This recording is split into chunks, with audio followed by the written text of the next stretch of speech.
Anti-Venom prevails over Venom in terms of strength.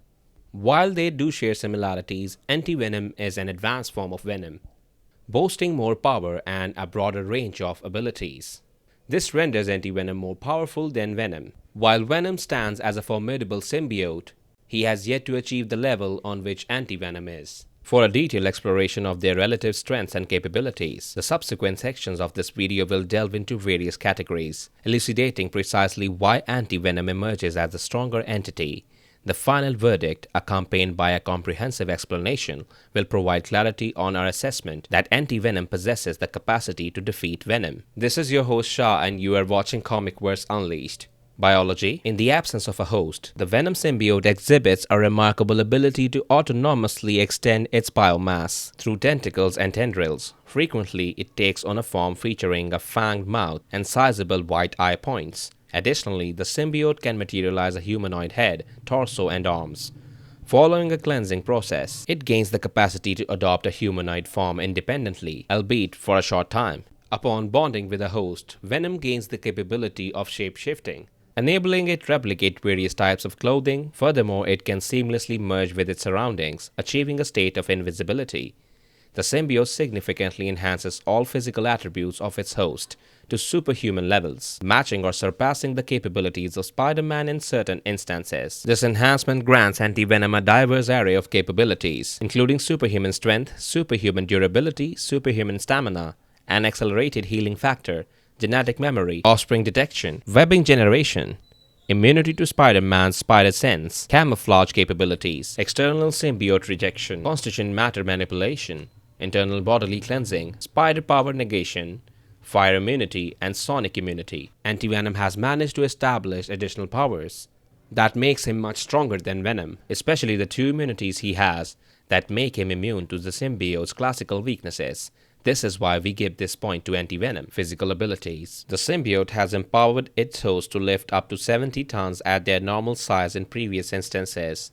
However, the true strength limit is not definitively established, as the symbiote's strength scales with the adaptable muscle mass. Ongoing mutations and variations in hosts further contribute to Venom's evolving power, making it challenging to pinpoint the current strength level of a given host. Brock as Anti-Venom is capable of lifting 70 tons at his normal size, but this is not his true limit as his strength increases with his variable size and muscle mass. Before the symbiote was created, Brock had conditioned himself to lift 700 pounds. Once created, the symbiote added Spider-Man's superhuman strength to Brock's massive human strength, allowing him to lift more than 70 tons. However, this is not his true limit as his strength increases with his varying muscle mass.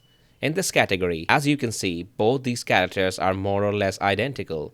Now how large their potentials actually are remains unknown, but we cannot really know that for certain, which is why we have to divide the points here. Abilities. The symbiote exhibits heightened sensitivity to sonic and thermal attacks, rendering it vulnerable, though its degree of susceptibility has fluctuated over time as the symbiote has developed resistance. Similar to other symbiotes, the Venom symbiote is influenced by its host's negative emotions, especially feelings of anger and hatred. At its worst, the symbiote transforms into a bloodthirsty predator, aiming to corrupt or dominate its host and compelling them to satisfy their great hunger. Anti-Venom suits prove toxic to the Venom symbiote, causing intense pain upon contact with both the symbiote and its host, potentially leading to eventual death. The original Anti-Venom met its demise when Eddie used it to cure the spider virus. Additionally, a replica perished alongside Flash Thompson when the Red Goblin killed him, but both Flash and the replica were eventually resurrected.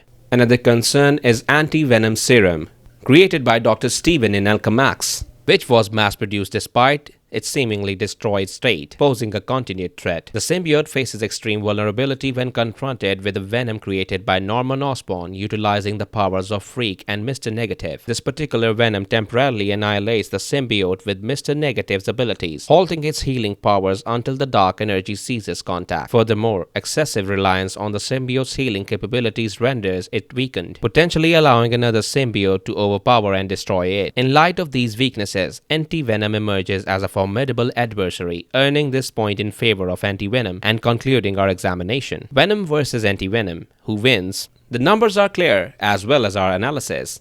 Anti-Venom is the absolute winner of this clash. Not only is he more powerful in his fundamental aspects, but he is also a weakness of Venom, which means that he has a very lethal effect on him. This is why Anti-Venom is the winner in this clash. This was today's episode of Epic Clashes. Till then, keep watching Comic Verse Unleashed and don't forget to subscribe.